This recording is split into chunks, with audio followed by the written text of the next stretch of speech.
Cryptocurrency, the global standard, the global way, the fullest product of token, Mr. Happy Show! So the stage is yours, Mr. Happy Sheikh on the stage. Thank you so much. Namaskar, Ram Ram, Adab, Assalamu Alaikum, and thank you so much for being here. ये crypto है क्या? Crypto currency क्या है? देखो सबसे पहले एक चीज समझो, सामान के बदले सामान पहले दिया जाता था। धीरे धीरे बहुत बड़ा प्रोसेस था जिसमें चमड़े के नोट आ गए, चमड़े के बाद अपना तांबे के, फिर पीतल के, धीरे धीरे करते पेपर करेंसी आई। पेपर करेंसी को भी न्यू टेक्नोलॉजी ने अडॉप्ट किया। And what is the new technology? That is plastic money, debit card and credit card. Debit card और क्रेडिट कार्ड को भी रिप्लेस किया डिजिटल मनी ने। अब एक बात समझना, आज के समय में पेटीएम, गूगल पे, फोन पे, हम ये सब यूज कर रहे हैं कि नहीं कर रहे हैं? That all are digital money, ये डिजिटल मनी है। यानी कि बहुत बड़ा मॉडर्नाइजेशन हुआ, और आज जो सबसे बड़ा मॉडर्नाइजेशन हुआ वो करेंसी के अंदर, तो जो लेटेस्ट और जो बहुत बड़ा मॉडर्नाइजेशन निकल गया उसका नाम है क्रिप्टो करेंसी। क्रिप्टो करेंसी एक डिजिटल करेंसी है, 2009 के अंदर ये मार्केट के अंदर आई। इसको बनाने वाला मिस्टर सतोशी नाकामोटो एक अननोन प्रोग्रामर है। So let's understand dear friends what is the meaning of decentralised crypto currency. अच्छा, रूमर्स तो आ जाए मैंने कि हाँ इंडिया में लीगल भी हो गया है, इंडिया गवर्नमेंट खुद की करेंसी भी बनाने की तैयारी कर रही है, इंडियन गवर्नमेंट इसके ऊपर एक फ्रेमवर्क भी बना रही है, इसके 15 लीगल एक्सचेंजर भी हैं, इसके बैंक भी आ गए हैं। सो एक्चुअल में ये है क्या? इसका पूरा नाम होता है डिसेंट्रलाइज्ड क्रिप्टो करेंसी। ये टेक्नोलॉजी से बनी करेंसी है, इसलिए इससे हर वर्ड के अंदर एक टेक्नोलॉजी है। डिसेंट्रलाइज में भी एक टेक्नोलॉजी है, क्रिप्टो भी एक टेक्नोलॉजी है, currency is representing money. It's a combination of decentralised crypto currency. Let's understand what is the meaning of decentralised crypto currency. सबसे पहले समझते हैं क्रिप्टोग्राफी। ये जो क्रिप्टो वर्ड उठाया गया है, ये क्रिप्टोग्राफी में से उठाया गया है। क्रिप्टोग्राफी, क्रिप्टोग्राफी है क्या? क्रिप्टोग्राफी बेसिकली एक ऐसी टेक्नोलॉजी है जिसे पूरी दुनिया का डिफेंस सिस्टम अपने मैसेज को डिलीवर करने के लिए जिस सिक्योर लाइन में मैसेज को डिलीवर करती है, उसमें जिस टेक्नोलॉजी का इस्तेमाल होता है, that technology name is cryptography. ये बहुत रिलायबल है, ट्रस्टेबल है, हैकेबल नहीं है, हैकर इसको कभी भी हैक नहीं कर सकता। इसीलिए इस टेक्नोलॉजी का इस्तेमाल किया जाता है क्योंकि ये हैक नहीं हो सकती, ब्रेक नहीं हो सकती, most trustable, most secure technology है, and the technology name is cryptography. इस क्रिप्टोग्राफी में से वर्ड को उठाया गया है decentralised crypto currency, crypto word के लिए। जब ऑडियो और टेक्स्ट को एक इनक्रिप्टेड फॉर्म में किसी को डिलीवर किया जाता है, और that science is cryptography. Example के तौर पे आज दिन तक 700 करोड़ की आबादी में एक भी ऐसा केस नहीं है जो ये कहते कि मेरा व्हाट्सएप हैक हो गया है। आज दिन तक एक भी बार किसी का व्हाट्सएप हैक नहीं हुआ। व्हाट्सएप को किसी ने वेब वर्जन पे चला लिया, वो एक अलग मैटर है, वो उसी ने अपना एक फंक्शन दे रखा है। किसी का व्हाट्सएप हैक नहीं हुआ। Reason cryptography, reason peer to peer. Peer to peer, अगर मैंने मैसेज अश्विनी जी को भेजा तो मेरा मैसेज मैं देख सकता हूं, और कौन देख सकता है? अश्विनी जी देख सकते हैं, और कोई भी नहीं देख सकता। पहली चीज वो एक इनक्रिप्टेड फॉर्म में गया। पीयर टू पीयर, या यूं समझ लो पर्सन टू पर्सन। मैंने जिस पर्सन को मैसेज दिया केवल मैसेज वही देख सकता है, कोई और अपना व्हाट्सएप खोल के ये चेक नहीं कर सकता मैंने क्या भेजा। सो पीयर टू पीयर, तो पीयर टू पीयर और क्रिप्टोग्राफी। और अभी जो गवर्नमेंट ने केस किया है वो इसलिए किया है क्योंकि व्हाट्सएप अब कह रहा है कि मैं आपका डेटा सेल करूंगा। आप जो मैसेज आप भेज रहे हो वो पीयर टू पीयर नहीं रहेंगे, वो इनक्रिप्टेड फॉर्म में नहीं रहेंगे, मतलब उसको कोई भी देख सकता है। तो क्या ऐसे मैसेज हम यूज करेंगे? करेंगे क्या? नहीं। और एलन मस्क ने, जो दुनिया का रिचेस्ट पर्सन है, मार्केट में आते ही बोला, क्या बोला? Use signal. सिग्नल की पॉपुलैरिटी बहुत ज्यादा बढ़ गई, वो इनक्रिप्टेड फॉर्म यूज करता है। टेलीग्राम, वो भी पीयर टू पीयर और इनक्रिप्टेड फॉर्म यूज करता है। इसी तरीके से और भी कई एक्सचेंजर्स हैं। सो बेसिकली ये होता है क्रिप्टोग्राफी। थोड़ा बहुत समझ में आया क्रिप्टोग्राफी?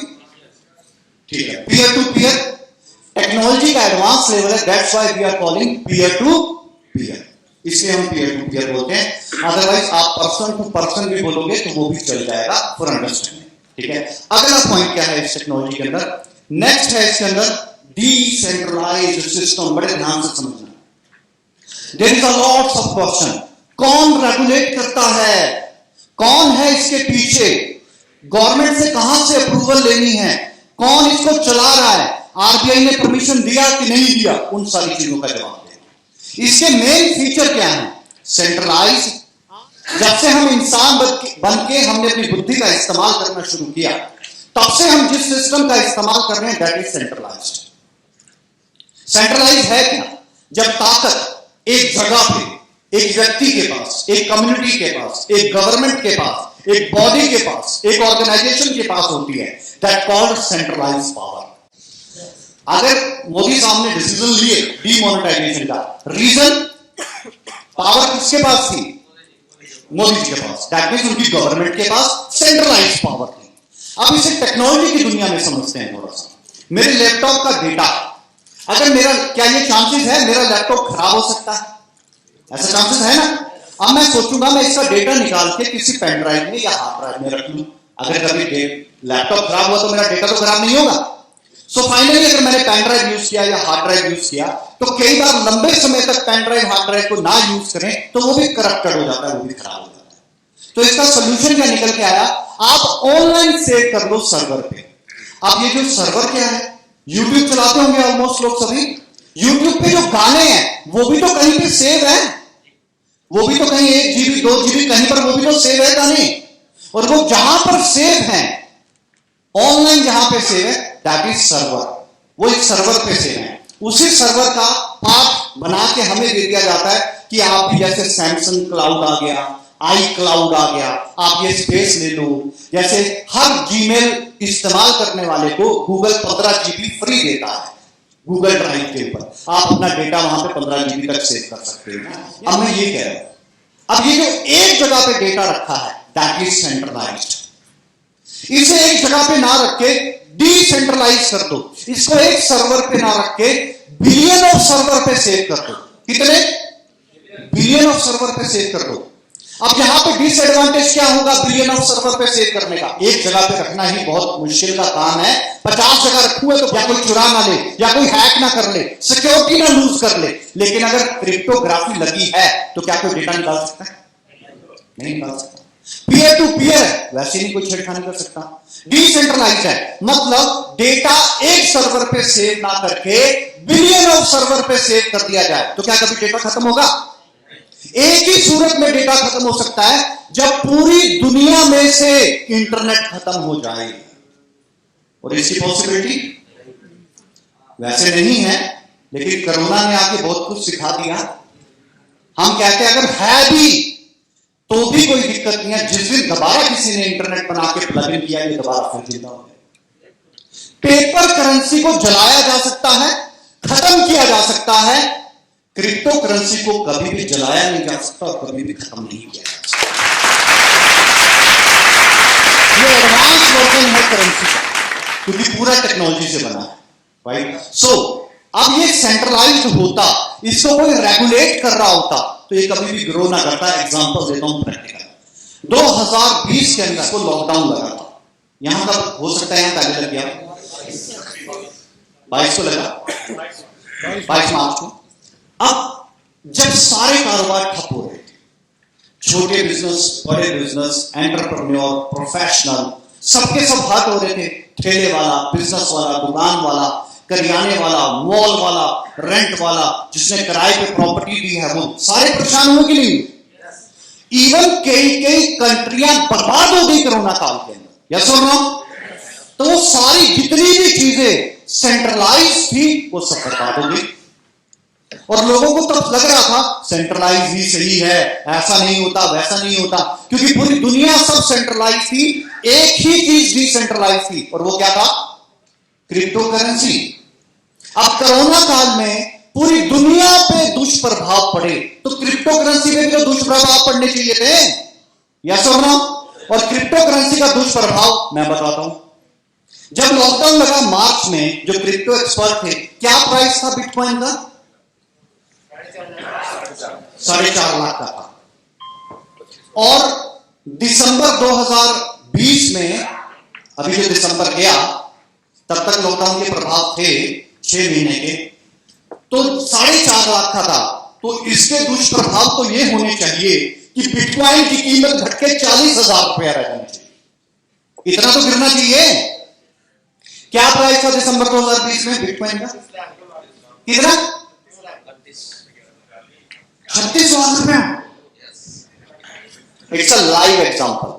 जितनी भी सेंट्रलाइज चीजें थी वो सब कहीं ना कहीं पर प्रभावित हुई। केवल क्रिप्टो करेंसी जो डिसेंट्रलाइज थी वो प्रभावित नहीं हुई। और इस चीज की समझ दुनिया को, देश को, गवर्नमेंट को और देशों को भी समझ में आई कि डिसेंट्रलाइजेशन का पावर कितना बड़ा है।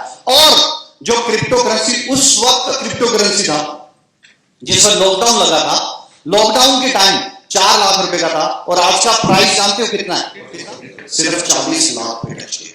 कितना सर? 40-42 लाख रुपए टच कर दिया। So that is the real power of decentralisation.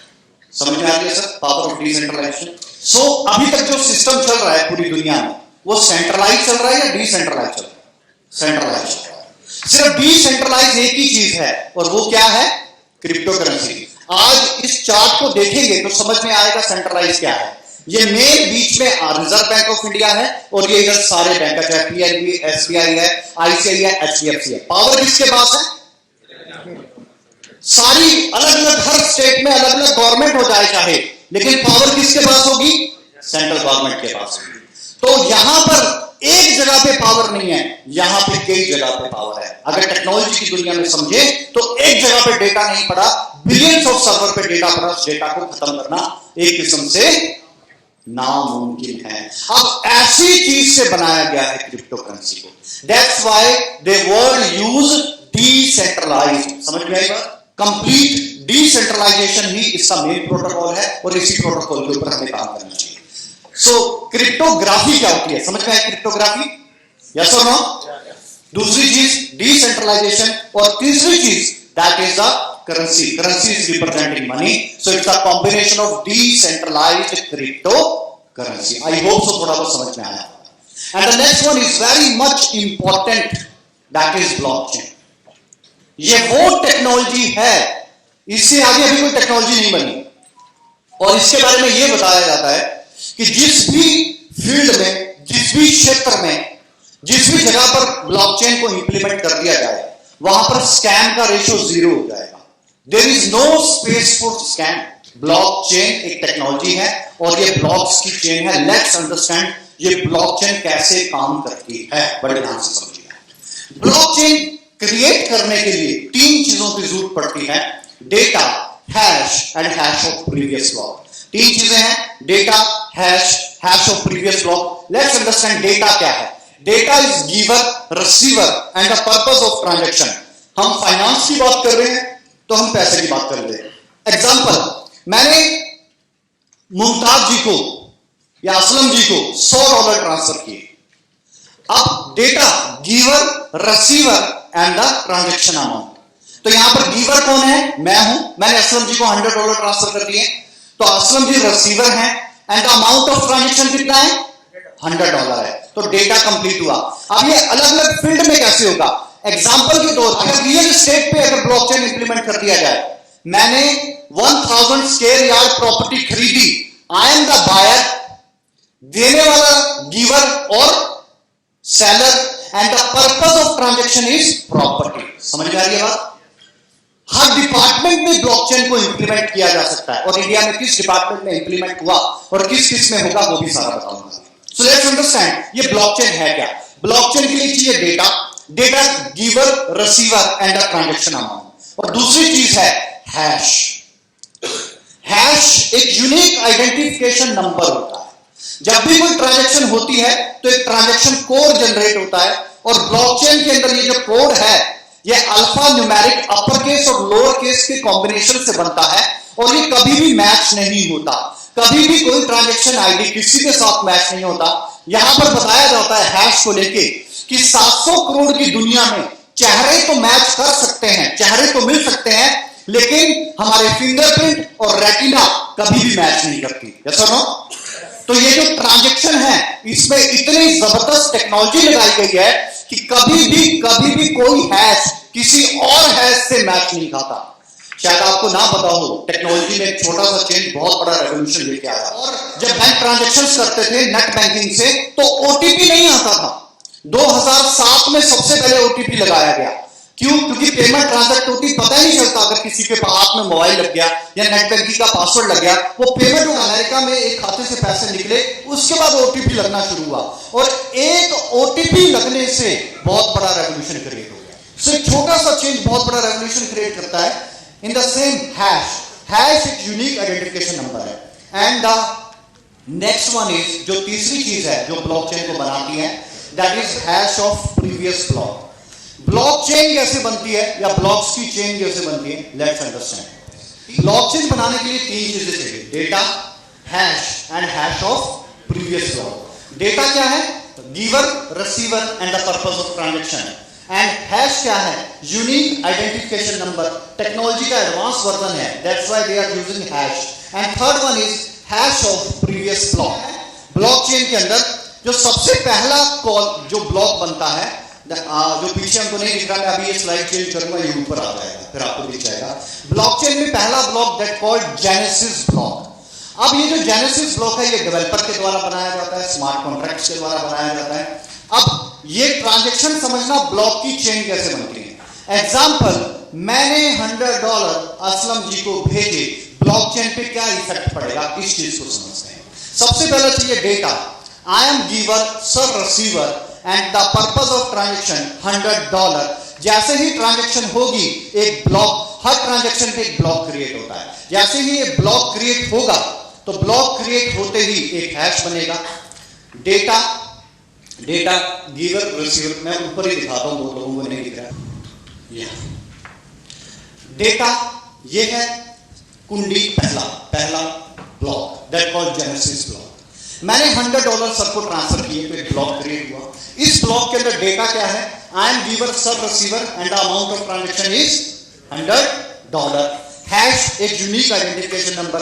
तीसरी चीज चाहिए हैश ऑफ प्रीवियस ब्लॉक। पीछे के साथ कड़ी भी तो जोड़ने पड़ेगी, पीछे भी तो कड़ी जुड़ेगी, that is the hash of previous block. अब असलम जी ने $100 अपने पास रखे, उसमें से $50 निकाले और वो $50 मुमताज जी को ट्रांसफर।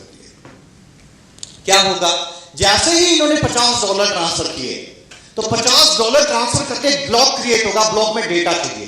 अब ये रिसीवर है, गिवर है, इसके ई को देखो। अब ये गिवर है, मुमताज जी रिसीवर है, and the purpose of transaction $50।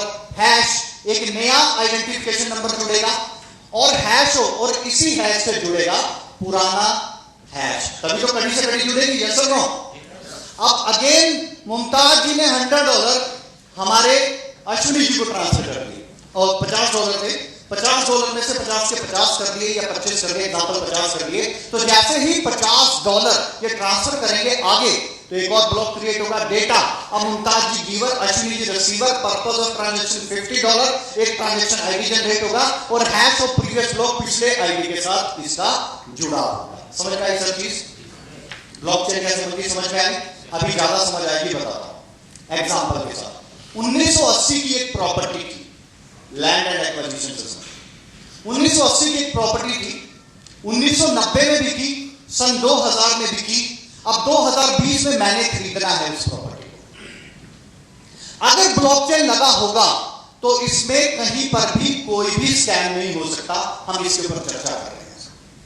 अच्छा, क्या इंदौर वाले बताएंगे, यहां पर एक प्रॉपर्टी की एक ही रजिस्ट्री होती है या कई बार निकल आता है 2-3 दिन आगे के नाम? सबसे पहले हमारे दादाओं और परदादाओं के नाम थी, तब तो रजिस्ट्री नहीं थी साहब, नहीं थी ना। तब जिस पेपर पे वो लिखा होता था, पटवारी उसको देता था, क्या बोलते हैं आपके यहाँ पे? खसरा बोलते हैं। वो जो खसरा नंबर जिस पे लिखा होता है, हमारे वहां उस पेपर को फर्क बोलते हैं। मतलब तो समझ गए ना? जो पुरानी प्रॉपर्टी थी वो उस पेपर पे थी, उसके बाद रजिस्ट्री होती थी। वो जो पुरानी प्रॉपर्टी का जो खजाना है, वही जेनेसिस ब्लॉक है। पहली बार ये प्रॉपर्टी बिकी 1980 में। अब सर ध्यान, जब ये प्रॉपर्टी बिकेगी, तो डेटा बेचने वाला ये भाई था, लेने वाला मान लो मैं ही था या कोई और था, और 1 बीघा लैंड की हैश एक यूनिक आइडेंटिफिकेशन नंबर, या यूं मानो कि जब रजिस्ट्री हुई तो रजिस्ट्री नंबर जनरेट हो गया। अब रजिस्ट्री नंबर जनरेट हो गया। अब वो रजिस्ट्री नंबर जहां से वो रजिस्ट्री हुई हैश ऑफ प्रीवियस ब्लॉक, पुरानी रजिस्ट्री से भी तो जोड़ेंगे, तभी तो कड़ी से कड़ी जुड़ेगी। अब क्या हुआ, 1 बीघा लैंड में से आधा बीघा इस पर्सन ने आगे बेच दिया। जब इसने आधा बीघा बेचा तो यहां पर डेटा ये बेचने वाला, इधर कोई खरीदने वाला, और आधा बीघा लैंड हो गई। हैश एक नया आइडेंटिफिकेशन कोड जुड़ गया, हैश ऑफ प्रीवियस ब्लॉक, पुरानी रजिस्ट्री का नंबर भी तो जोड़ेंगे, तभी तो ब्लॉक से ब्लॉक जुड़ेगा। फिर सन 2020 में अब मैंने प्रॉपर्टी खरीदनी है तो मैं एक बार ब्लॉकचेन एक पब्लिक लेजर है, खाता है, डिजिटल खाता है ये, जिसमें दुनिया की हर ट्रांजैक्शन रजिस्टर्ड होती है। तो जब मैंने यहां पर इस प्रॉपर्टी को खरीदना है तो मैं अपने से पहले किसने खरीदी किसने बेची, इससे पहले किसने खरीदी किसने बेची, इसका जेनेसिस कौन था, खानदानी किसके पास थी ये प्रॉपर्टी, वो तक चेक कर सकता हूं ब्लॉकचेन के अंदर। अब एक बात को समझना, अगर मैंने ये प्रॉपर्टी खरीदी और ब्लॉकचेन लगा था तो 5 आदमी के नाम तो रजिस्ट्री हो ही नहीं सकती, क्योंकि जब भी रजिस्ट्री होगी तो रजिस्ट्री पुराने नंबर से जुड़ेगी ना। Hash of previous block, registry of previous number. और अगर वहां पर वो किसी दूसरे आदमी के नाम बोल गई तो कोई खरीदेगा, पता चल जाएगा स्कैम है, यस और नो, पता चल जाएगा ना स्कैम है। सिमिलर थिंग, सेम चीज। अब प्रॉपर्टी के अंदर अगर ब्लॉकचेन लगा दिया जाए तो 100% स्कैम रोके जा सकते हैं। अब हुआ क्या, लैंड एंड एक्वाजिशन का रिकॉर्ड सबसे पहले तेलंगाना के अंदर इंप्लीमेंट किया गया, आंध्रा गवर्नमेंट के द्वारा सबसे पहले आंध्रा और तेलंगाना में इंप्लीमेंट किया गया। 2017 के अंदर ब्लॉकचेन टेक्नोलॉजी को अडॉप्ट किया गया। नतीजा ये हुआ 2020 तक पहुंचते पहुंचते 95% लैंड एंड एक्वाजिशन के स्कैम खत्म हो गए। 95% स्कैम खत्म। वो जो 5% जुगाड़ बच गया वो भी जल्दी हो जाए। समझ में आई सब चीज, ब्लॉकचेन समझ में आई। So data hash of previous block, 3 चीजों से ब्लॉकचेन बनता है। ऐसे ही बैंक में जाते हैं, वहां एक वैलिडेटर बैठा होता है, वैलिडेटर जो आपकी फोटो देख के बोलता है हाँ ये वही आदमी है जो पैसा निकलवाने आया है, और फिर एक साइन भी चेक करता है ये साइन इस चेक से मिल रहे कि नहीं मिल रहे। ऐसा होता है कि नहीं होता है, उसको वैलिडेटर बोलते हैं। इस पब्लिक लेजर के अंदर भी, इस ब्लॉकचेन के अंदर भी एक वैलिडेटर होता है और वो होता है कम्युनिकेटिंग नोड। ये जो बिंदु बिंदु दिख रहे हैं ना, डॉट डॉट, ये जो डॉट डॉट हैं यही कम्युनिकेटिंग नोड होते हैं और ये सिंबल होता है ब्लॉकचेन का। तो ये जो कम्युनिकेटिंग नोड है, अब जो नियर बाय कम्युनिकेटिंग नोड है वो ट्रांजैक्शन को वैलिडेट करता है, रजिस्टर करता है, और रजिस्टर करने के बाद जितनी और कम्युनिकेटिंग नोड हैं उनमें पेयर कर देता है, ब्रॉडकास्ट कर देता है। अब अगर कोई बोले मैं ब्लॉकचेन में भी चेंज कर सकता हूं तो उसको हर कम्युनिकेटिंग नोड को चेंज करना पड़ेगा, एडिट करना पड़ेगा। अच्छा ये बताओ, अगर इसे एडिट किया जा सकता तो ये सेंट्रलाइज होता कि डिसेंट्रलाइज? सेंट्रलाइज होता। लेकिन ये क्या है, डिसेंट्रलाइज। ये एक ऐसी टेक्नोलॉजी है साहब, ताजमहल की तरह काम करती है, जिसने इसको बना के लॉक कर दिया, अब वो भी इसका कुछ नहीं कर सकता। ये मालिक भी इसके अंदर एडिफिकेशन नहीं कर सकता। अगर एडिफिकेशन कर सकता तो सेंट्रलाइज होता, लेकिन ये है क्या, समझ में है। दूसरी चीज, अब ये जो कम्युनिकेटिंग नोड हैं, ये कम्युनिकेटिंग नोड हमें हर ट्रांजैक्शन के लिए एडिट करने पड़ेंगे। अब कितने कम्युनिकेटिंग नोड होते हैं एक ब्लॉकचेन में जिन्हें हम एडिट कर सकें? सिर्फ इतने जितने आसमान में तारे। कर लो एडिट जिसने करनी। Is there any possibility? No. जब ये वैलिडेट करता है, वैलिडेट करने के बाद ब्लॉकचेन के अंदर ब्लॉक ऐड हो जाता है और कंप्लीट ब्लॉकचेन बन जाती है। आई होप सो ब्लॉकचेन समझ में आया? यस और नो? क्रिप्टोग्राफी समझ में आया? सेंट्रलाइज क्या है, डिसेंट्रलाइज क्या है, समझ में आया? चाहे वो कोई एक्सचेंज है, चाहे वो कोई एक्सचेंजर है, चाहे वो कोई क्रिप्टो करेंसी है, उसका लीगल डॉक्यूमेंट होता है व्हाइट पेपर। हमारा भी है, सभी का होता है। तो जब भी डिमांड करना तो क्या मांगना? White paper. 3 चीजें किसी भी क्रिप्टो करेंसी में देखना बहुत ज्यादा जरूरी है। पहला, उसकी टेक्नोलॉजी को वेरीफाई करो कि वो जुगाड़ टेक्नोलॉजी पे चल रहा है या वो एक्चुअल में ब्लॉकचेन टेक्नोलॉजी पे चल रहा है। अगर वो जुगाड़ पे चल रहा है तो दैट मीन्स वो डुप्लीकेट है, कल को धोखा मिलेगा और फिर दूध का जगह फूक मार मार के पिएगा, कोल्ड ड्रिंक को भी, ऐसा हाल होगा।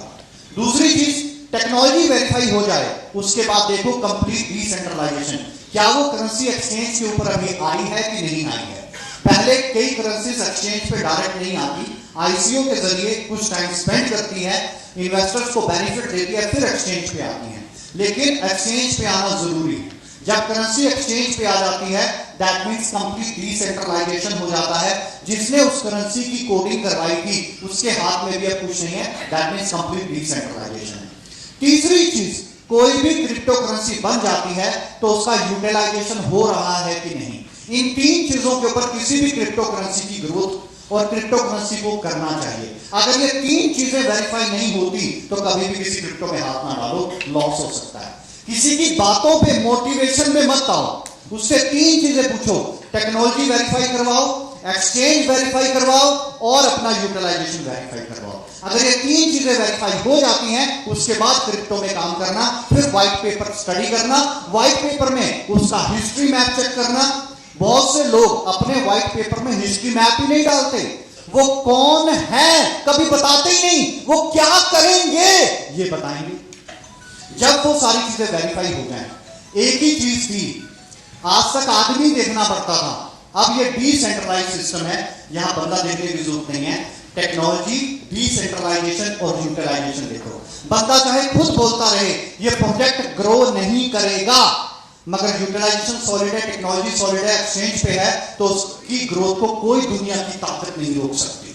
और चाहे वो खुद बोलता रहे ये ग्रो करेगा, लेकिन टेक्नोलॉजी बेस्ट नहीं है, एक्सचेंज पे नहीं है और यूटिलाइजेशन प्लेटफॉर्म नहीं है, तो जितना मर्जी बेस्ट प्रोडक्ट वर्ल्ड का बना ले वो ग्रो नहीं करेगा।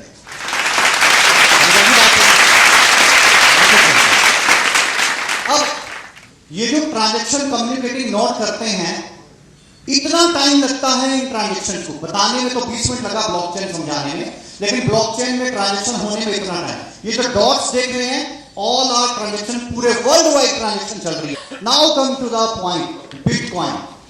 ये बिटकॉइन क्या बना है? अच्छा एक चीज और याद रखना, ऐसी मीटिंग्स में एक आदमी आके बिटकॉइन समझाएगा और लास्ट में अपना चिपका के चला जाएगा। सारी टेक्नोलॉजी बिटकॉइन की बताएगा, अपनी नहीं कोई भी एक्सप्लोर करेगा। और फिर किसकी गलती, हमारी है उसकी? वो जो करने आया था वो कर गया। समझ रहे हैं ना बात को? बिटकॉइन एक क्रिप्टो करेंसी है, इसलिए समझा रहा हूं, वरना अदरवाइज अभी तक सिर्फ और सिर्फ प्रोजेक्ट ही समझा, अभी तक एलपीएनटी की भी मेरी कोई बात नहीं। सो लेट्स अंडरस्टैंड बिटकॉइन क्या है। बिटकॉइन वर्ल्ड की सबसे पहली क्रिप्टो करेंसी है। बिटकॉइन भी एक टेक्नोलॉजी से बनी करेंसी है। इसे समझते हैं क्या है। बिट इज अ कंप्यूटर किसने सीखा? सबने। सबसे पहले लैंग्वेज सिखाई जाती कंप्यूटर की। कंप्यूटर की इनपुट लैंग्वेज और आउटपुट लैंग्वेज है 101010। यस और no? That called binary. Bit and coin is a combination of Bitcoin. Bit is the smallest unit of technology. Bit is basically smallest unit of technology. First जो 10 है उसको bit कहते हैं, then 1010 को nibble कहते हैं, then KB, then MB और MB के बाद GB, that is a gigabyte, जैसे हम कहते हैं 2 GB data, 10 GB data, then TB, terabyte. 1 terabyte में 999 GB होते हैं। समझ में आ गया सर बात? So bit is the smallest unit of technology and coin is representing money, पैसा. So it's a combination of technology and currency that called Bitcoin. So Bitcoin के बारे में सबको लोगों को भी थोड़ा वो नाम सुना है, कईयों ने अधूरा सुना है। कई लोग ये पूछते हैं इसका रेट क्यों बढ़ रहा है, हमें तो ये धोखा ही लगता है, छलावा ही लगता है। चलो अंडरस्टैंड करते हैं ये क्रिप्टो करेंसी में बिटकॉइन का रेट क्यों बढ़ रहा है। घबराना मत, हाथ रख लो दिल पे। 2010 में जिसने 1 लाख रुपए के बिटकॉइन लिए थे, 2020 में सिर्फ 600 करोड़ बने।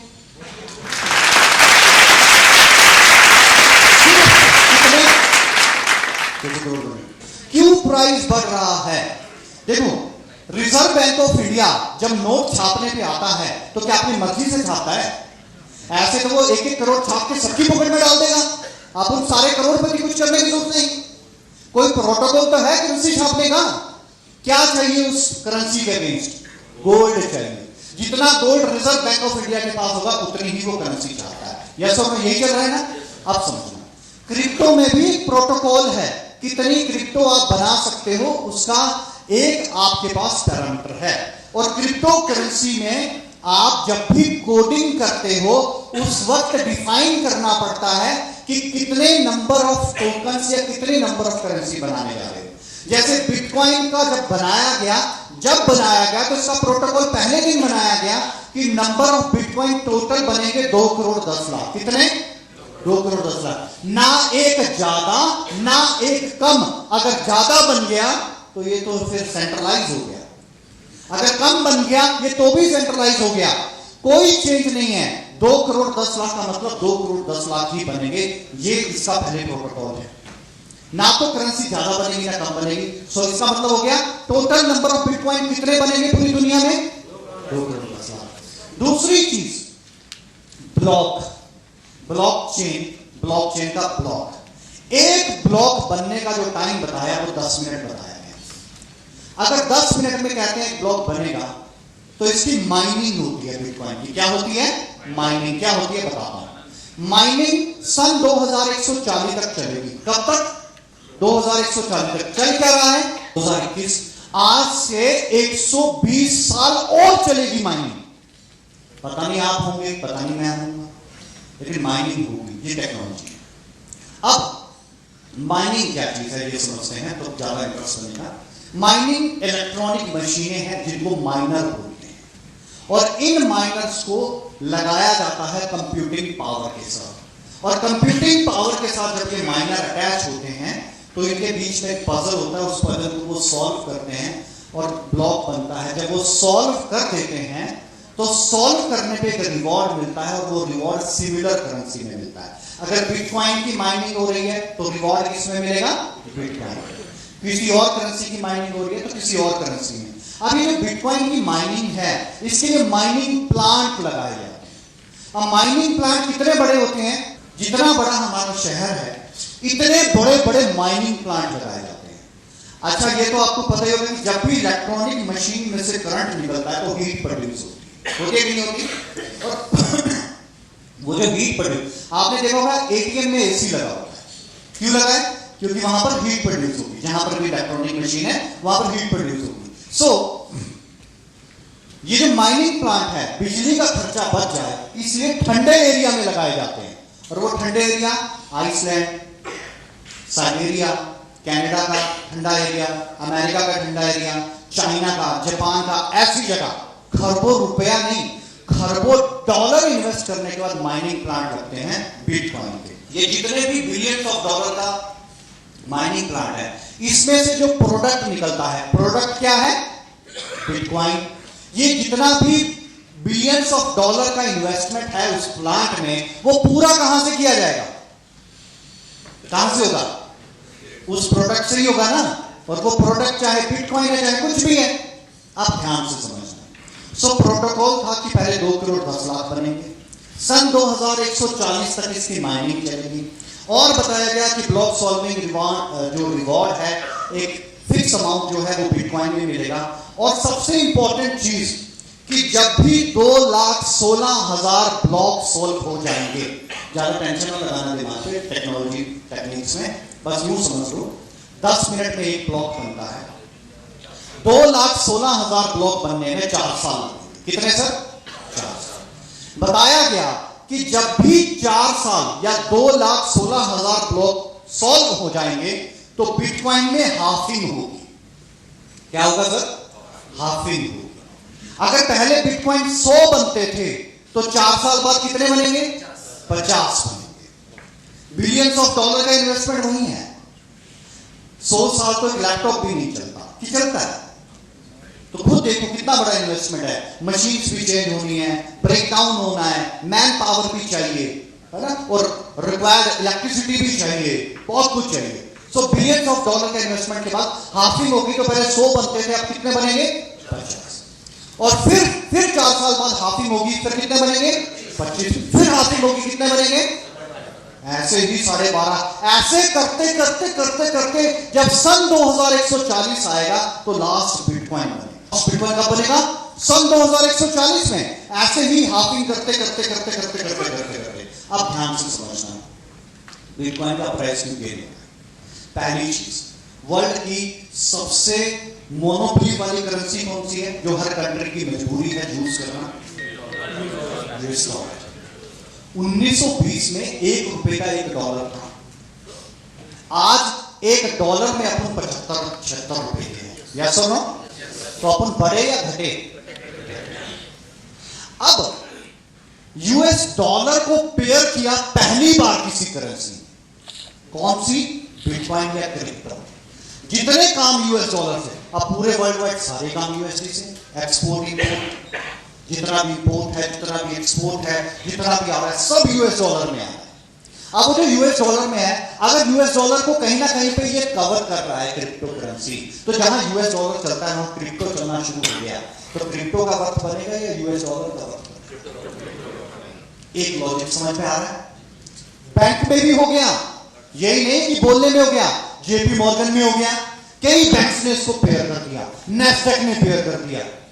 अब समझना एक बात, अब एग्जाम्पल से जल्दी समझ में आ जाता है। ये पानी की बोतल मान लो हिमाचल की वादियों में या कहीं पर लगाई गई एक फैक्ट्री, उसका इन्वेस्टमेंट लगाया गया 100 करोड़ रुपए का। ध्यान से समझो, 100 करोड़ रुपए की इन्वेस्टमेंट करके 100 बोतल महीने की बनाई जाती है, यानी कि मंथली कितना बनाया जाता है? 100 बोतल। एक बोतल की कीमत $100 है। कितनी साहब? अब जो 100 करोड़ रुपए का इन्वेस्टमेंट मैंने फैक्ट्री पे किया, पूरा तो मैं पानी बेच के ही करूंगा। अब समझना बात, 4 साल के बाद मेरे नेचुरल पानी का सोर्स कम हो गया।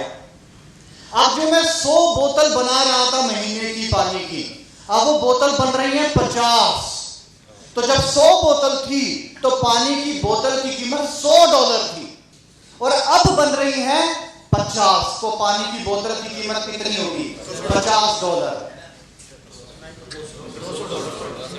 200 क्यों? ये डबल क्यों होगा? क्वांटिटी कम रेट ज्यादा। क्वांटिटी कम हो गई, रेट ज्यादा, डिमांड एंड सप्लाई का रोजा बढ़ गया क्या?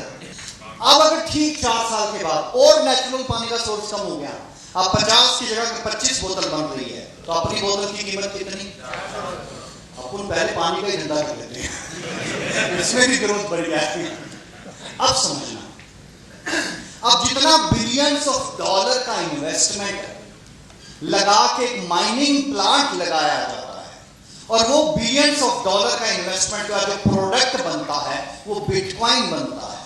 तो पहले बिलियंस ऑफ डॉलर का इन्वेस्टमेंट था, तो बिटकॉइन ज्यादा बन रहे थे, फिर 100 बने, फिर 50 बने, अब 25 बन रहे हैं, लेकिन इन्वेस्टमेंट तो वही है। अब लास्ट बिटकॉइन बनाने के लिए भी मुझे 100 करोड़ ही लगाने पड़ेगा। 100 करोड़ लगा पड़ा है, मतलब बिलियंस ऑफ डॉलर। अब बिलियंस ऑफ डॉलर की इन्वेस्टमेंट के बाद प्रोडक्ट निकल के आया एक बिटकॉइन। अब वो बिलियंस ऑफ डॉलर की इन्वेस्टमेंट किससे पूरी करूंगा? एक बिटकॉइन। यस और नो? समझ में आ गई बात? तो जब बिटकॉइन मार्केट में आया, $2 का था, $6 का था, इधर से माइनिंग और हाफिंग होती गई, बिटकॉइन की कीमत $20, $50, $100, $1000, फिर डॉलर्स में आ गई। 2015 में $10,000 का, फिर $60,000 का, 2020 में $30,000 का, और 2021 की शुरुआत में बिटकॉइन $42 लाख का हो गया। और